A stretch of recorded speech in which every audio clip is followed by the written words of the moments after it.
Hi guys, it's Mikael from school, and today we're going to be talking about a topic from our childhood, specifically Nickelodeon, specifically Victorious, specifically Tori. Over the past few years, a lot of us like to get online and reevaluate the shows we liked when we were younger. Some of us seem to have forgotten that we've grown up and cannot evaluate those childhood characters the same way we did when we were younger. One of those people being Tori Vega. Recognizing that a lot of people have been hating on Tori, saying that she shouldn't have been the best pop star, she didn't have as much talent as the others, and she didn't deserve some of the success we've gotten, we're going to take this from a different perspective, the producer perspective. And over the course of an unknown amount of minutes, I'm going to try to change your mind and prove that Tori Vega was the perfect pop star. First, a word from our sponsors, Birria Pizza. I'm making this video waiting for my Birria Pizza to cool off. Also brought to you by Dirty Rooms. We don't know how it got that way, but we're not going to clean it up. On to the topic at hand. First things first, Tori Vega is us, the viewer. The average viewer watching Victorious knew nothing about Hollywood, showbiz, the music biz, high school. I was not in high school yet when Victorious came out. So in a way, Tori was representing us. She went into Hollywood arts knowing as much as the average viewer did. And yes, there might have been this handful of people I knew about the arts. I was in an art school. Everybody watching Nickelodeon back then was not a child prodigy who could act, sing, dance, or be a pop star right out the gate. That's why Tori's character was made to take us through Hollywood arts and explain to us the business of Hollywood just as she was learning. We learned everything through her. Every other character was already established in their journey. They already knew at least something because they've been there, they've been in the business already. She was still establishing herself and her identity, just like a lot of our generation when we were watching it. One example of this is when she gets picked as the lead in the school play and Jade is her understudy. Jade was upset already, but when Tori asked what an understudy was, she was even more annoyed. And a lot of people are using this moment to prove that she shouldn't have been there. To be fair, I didn't know what an understudy was. I learned through this episode. I feel like although it was comical and it brought that spirit of competition between the two, the show was telling us what an understudy was. We are meant to relate to her, even if everybody can't relate to this girl who comes in singing and has all of these opportunities. We know essentially as much as she knows, and as she grows, we grow. Now we're gonna move more to the producer perspective. Now, I am not a producer. I'm just speculating based off what I've heard from other producers and from the way the entertainment industry has gone. For starters, Tori is a blank slate. She comes with baseline talent.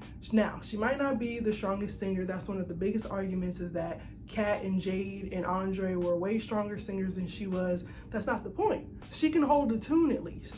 She's pretty, and she's not that well established yet. Plus, she can work a crowd, and she's proven that she can pick up on things that she doesn't know pretty quickly. This means that she can be molded into anything. If you're a producer, you're not always looking for the next biggest talent that's come already established, already with this identity. A lot of the times, producers are looking for people that they can make. Somebody that they can take and say, this is the kind of pop star you're going to be. You're going to behave like this, your aesthetic is going to be this, your target audience is going to be this. Tori was that person. To back this up, we can look at Tori Goes Platinum. People thought it was outrageous that they picked her over Kat, Jade, and anybody else who had this established identity about them. But to be honest, if they were gonna make a superstar, she was the best one to go with. Jade already has her thing going on. You know it as soon as you look at her. Plus, she's a little aggressive. When someone of high power looks at her, they might see hard to work with. Also, remember, in this era that Victorious was coming out, I don't think Jade's thing was that popular. Like, people were doing it, obviously, but now, yeah, Jade's thing would be picked up pretty quick. Even if it was in its phase era back then, it wasn't enough for a producer to look at it and say that's gonna be successful. It was more like, that might be cool for a time, but it won't last. Whereas they could have Tori change with the times as much as they wanted. Think of Tori kind of like a Taylor Swift. Taylor is talented, beautiful, and entertaining. She's tall. But Taylor could have very well been a little bit more made than the artist who came out with something already there, you know? And even the artists that have their own aesthetic, their own different things, could have been made into that thing. Going back to Tori Goes Platinum, they made her wear all of this stuff. They had her do a thing because they could have, because they had a blank slate to start with. And even in the end, when they did pick Jade, it was kind of implied that Jade mostly did it because yes, she wanted to be on stage, and it was an opportunity to get one over on Tori, who we already knew she pretty much didn't like. But once they had those outfits on her, you could clearly see that wasn't Jade's thing, and it was off. It looked off. And although we knew it was pretty off for Tori too, the people that she was going to be exposed to, the world, they wouldn't have known that if that was their first time seeing her. That just would have been her thing in the public's image. And to talk a little bit more about the characters that people feel like were passed over, thinking of them as if they were real people, we shouldn't feel so bad for them because for one, they were already established, and for two, they didn't all have the same goals as Tori. Talking about Jade again because she was one of the biggest competitors, someone that people compared her success to and her talent to a lot more than the others. Jade thrived more in the director aspect. She was a great singer and she put on great shows, but where she really poured herself into was when she wanted to direct plays, write plays. She was mad about Tori's whole prom thing because it meant she couldn't do a play. It was a big deal when her dad came to a play she wrote. She was a director. She was multi-talented, but that was her thing. Andre was also multi-talented, producer, singer-songwriter. He could be behind the scenes or in front of the scenes, which is why it made sense that they were in such a close relationship. He was essentially the producer and then she was the talent.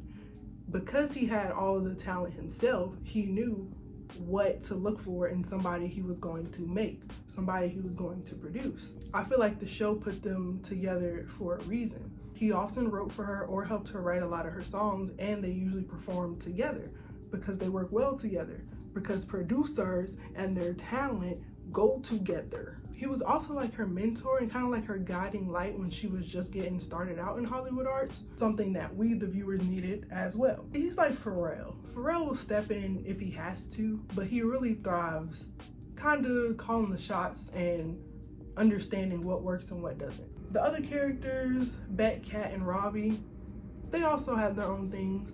I feel like Kat could also be molded into something, but her whole thing, especially in the later seasons, was that she was stupid. So if we're talking about her becoming a pop star, I think we'd have to think about the darker side of Hollywood, because Kat could be molded too. But because she was stupid, she could be taken advantage of in the industry. Tori might have been naive, but between her and Kat, I think Kat was more in danger. Beck things was acting, modeling, being a bad boyfriend, what have you. Robbie, I'm not really sure what Robbie's things was. He did stuff too. It didn't seem like he wanted to sing though. Bottom line of this talk is that Tori's success would not have hindered any one of them, especially if you're thinking about the real world aspect. They all still had their things going for them. Even if she got some parts or roles over them in the school plays and everything, I think that aspect was more to make it entertaining for us because we want to see our main character in some stuff. Remember, it wasn't always just her. We saw Jade being showcased, putting on her own showcases. We saw Kat doing her own thing, Beck, Andre, all of them done their own thing. It's just that when we look back, we remember, wait a minute, Victoria, us. Tori was always in the front. Why was Tori always in the front? This is all things related to her and the others' careers, what they really wanted to do. Now, aside from that, a lot of people have an issue with her character because she made some bad judgment as a high school girl. Of course she did, you silly goose peoples. I'm not saying that she was right in a lot of the things she did, but at least we often got a vision of her just understanding she was wrong, a vision of her feeling remorseful. It's like one of the biggest ones when she kissed Kat's boyfriend, who was her ex-boyfriend. Obviously she was remorseful. Obviously she paid the price for that when Kat punched her in the face. And thinking back to the first episode, which is something a lot of people bring up, yeah, kissing Beck was dead wrong when she knew it was Jade's boyfriend. Let's not let Beck off the hook because he could have nipped that in the bud quick. But also, it was the first episode. They kind of put it together as if she didn't really know these people. They kind of showed Jade as being like just a typical mean girl bully. So in the first episode, it was more like she was one-upping her bully. She was getting revenge on her bully for being a bully. And even though it was wrong, we see stuff like that all the time, especially like in coming-of-age rom-coms or comedies. Kissing the bully's boyfriend means, aha, you've won. But thankfully later, we see Tori kind of having that loyalty towards Jade because in Tori Goes Platinum, remember, Beck did try to kiss Tori and Tori refused. In fact, after that episode or after that first season, anytime Beck tried to make a move on Tori, she refused because of her respect for Jade, because they've grown to know each other. Even though Jade was still a little, that was just her thing, being a little hostile towards Tori, Tori always understood this is not right. Tori rarely made the same mistake twice. And in that sense, I think she could be a good role model for us because, yeah, it's terrible to see people do bad things. But once that bad thing has happened, what is important now is seeing them learning from it and growing from it, which she did. Anyway, to make a long story longer, we overall need to realize that shows we watched as kids might not hold up the same as now. We're not going to understand it the same because we're not kids. Looking back on some things and realizing the harmful patterns is important, but we need to realize when something is a harmful pattern and when we're just not understanding it the same because we're not a kid. Now, I would never be one to tell someone to realize they've grown up because I don't want to do it myself. But we do have to realize at some point that a show is not going to do the same thing for us that it done for us when we were that age. And it's gonna be okay. And with that, I'll leave you one final smooches. And please give me an A on this project.